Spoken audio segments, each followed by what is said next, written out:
પ્રશ્ન ક્રમાંક 4 માન્ય શ્રી ગૌતમભાઈ ચૌહાણ.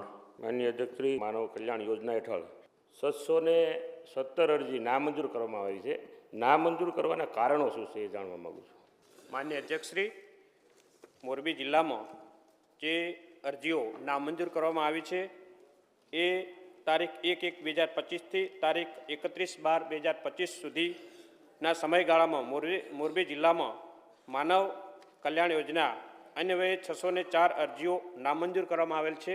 એના કારણો છે: માન્ય અધ્યક્ષશ્રી, આધાર કાર્ડ, પાન કાર્ડ, ચૂંટણી કાર્ડ, ઉંમરનો પુરાવો રજૂ કરેલ ન હોવાથી, ગ્રામીણ વિસ્તારના BPL દાખલા, સ્કોર નંબર, શહેરી વિસ્તાર માટે સુવર્ણ કાર્ડની નકલ, આવકનો દાખલો, સંબંધિત પ્રમાણપત્ર રજૂ કરેલ ન હોવાથી, માન્ય અધ્યક્ષશ્રી, જાતિ પ્રમાણપત્ર રજૂ કરેલ ન હોવાથી, માનવ કલ્યાણ યોજનાના તથા રાજ્ય સરકારની કે સરકારી બોર્ડ કોર્પોરેશનમાંથી અગાઉ સાધન સહાય માટે લાભ લીધેલ હોવાથી, માન્ય અધ્યક્ષશ્રી, અને ધંધાના અનુભવ પ્રમાણપત્ર સેલ્ફ ડિક્લેરેશન રજૂ કરેલ ન હોવાથી માન્ય